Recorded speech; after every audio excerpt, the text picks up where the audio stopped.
There is a version of you standing on a summit right now, in a future God has already prepared, and He is refusing to let you climb there yet. Not because you're not strong enough, because something inside you would kill you the moment you arrived. You've felt it, the door that won't open, the answer that won't come. The promotion, the marriage, the ministry, the breakthrough sitting right there, visible, close enough to name, and somehow always 6 inches out of reach. You've prayed the same prayer so many times it starts to feel like knocking on a door you're no longer sure is real. And somewhere along the way you started believing the lie every tired heart eventually believes: God forgot me, or worse, God is punishing me. But there's a third option nobody has told you, one that has nothing to do with punishment and nothing to do with forgetting. Before any surgeon lets a patient climb onto the table, there is a scan. A quiet, invisible search for something the patient cannot feel yet, a mass growing where it shouldn't be. The patient feels fine, energetic even, that's what makes it dangerous. The damage is undetectable from the inside. It only becomes fatal under pressure, under altitude, under exertion, under the exact conditions of reaching higher. A body can carry something lethal for years and never know it, right up until the moment it's asked to climb. That's what a delay is, not a closed door, a scan. And here's the part that should unsettle you. The higher the summit God has planned for you, the more thorough the scan has to be. He is not slow because your dream is small. He is slow because your ascent requires oxygen you don't currently have the lungs to process, and he is not going to hand you a summit that kills you on arrival. A loving surgeon doesn't rush a patient into an operation they haven't been prepared for, no matter how badly the patient wants it over with. Love, sometimes, looks exactly like delay. Every mountaineer who has climbed above 8,000 meters will tell you the same brutal fact: people rarely die on the way up. They die on the way down or right at the peak, when the body, starved of oxygen for too long, starts making catastrophic decisions while feeling perfectly confident. Climbers have a name for it: summit fever. You feel unstoppable in the exact moment you're closest to collapse. Judgment fails quietly without warning, dressed up as certainty. Pride behaves exactly like that. It doesn't announce itself as danger. It arrives disguised as clarity, as confidence, as finally I've made it.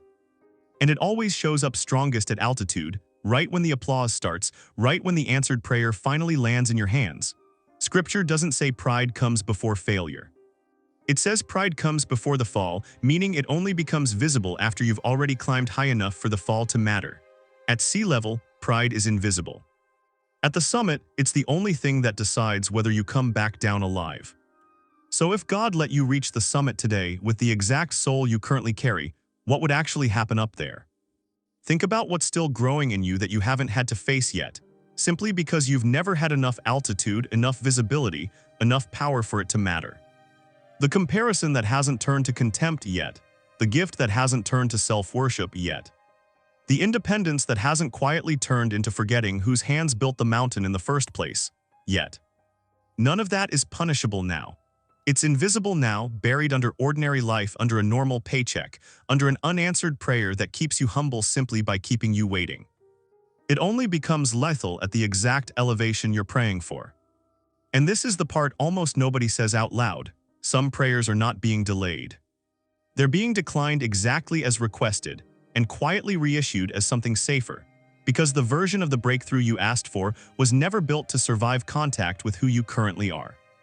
Not who you'll become, who you are right now today, still carrying the very thing the summit would expose. This is where the delay stops looking like absence and starts looking like something closer to surgery. Surgeons don't operate loudly, there's no drama in an incision.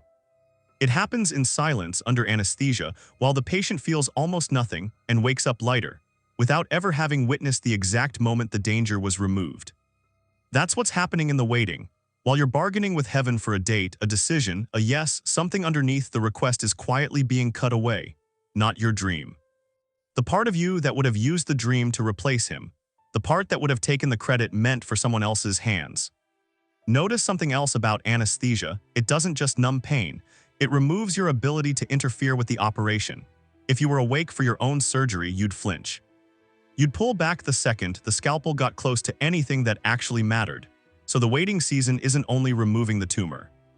It's also keeping you still enough that you don't grab the instrument out of the surgeon's hand halfway through the procedure.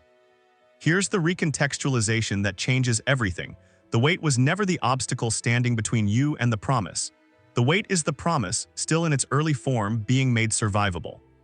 Because a breakthrough handed to an unprepared soul doesn't stay a breakthrough for long. History is full of people who got exactly what they begged for: the platform, the wealth, the title, the open door, and it became the very thing that hollowed them out. Not because the blessing was cursed. Because the vessel receiving it hadn't been operated on yet. You can hand a starving man a feast and still watch him choke if no one first heals what's broken in his throat. The problem was never the food, it was what the body wasn't ready to receive. This is why the weight feels disproportionately heavy compared to what you're asking for. It was never sized to the request. It was sized to the surgery required to make you someone who can hold the answer without being destroyed by it. A small dream requires a small procedure. A God-sized dream requires a God-sized operation, and you don't get to choose the size of the mountain and the length of the recovery separately. They come as one. And notice, the moment a climber's oxygen system finally adjusts, their perception of the mountain changes completely. What used to feel like a hostile, punishing incline starts to feel almost natural under their feet. That adjustment isn't the mountain getting smaller, it's the climber getting capable. God is not shrinking your dream during this season. He is expanding your capacity to carry it without it crushing you the second you set it down. There's a strange mercy hidden in this too. The very people who never get their prayer answered on schedule are often the same people who, years later, admit they're grateful it didn't happen when they wanted it to. Not because the desire was wrong, because they weren't operable yet. They needed the anesthesia longer than they wanted to admit. And there's a season most people never talk about, the one that comes right after the incision before you're anywhere close to the summit. Recovery, it doesn't feel like victory, it feels like weakness. You're tender in places you didn't know could hurt, tired in a way that has nothing to do with effort, wondering why healing feels so much like defeat. But scar tissue is stronger than the skin around it. What God removes doesn't leave a hole behind. It leaves a place that can never be torn open the same way twice. The very ground you thought was ruining you is quietly becoming the ground that will hold your weight when the altitude finally arrives. Nobody applauds recovery. Heaven does. So the question was never when. The question was always who will be standing there when it finally arrives, because the breakthrough is not the finish line. It's the first real test of who survived the climb, and altitude has a way of revealing exactly who made it up whole and who made it up hollow. There is a mountain being prepared for you right now that your current self could not have survived standing on. Every uncomfortable, unexplained, silent month has been the anesthesia. Every closed door that made no sense was a hand steadying the scalpel. Every scar you're still learning to live with is proof the surgery already worked, even if no one ever told you it was happening.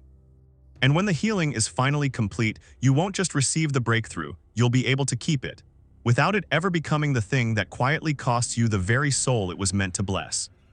The weight was never God being absent. It was God, scalpel steady, patient asleep, making sure you come back down from that mountain still able to recognize your own reflection, and still able to recognize his voice calling you higher next time without fear of what the altitude might reveal.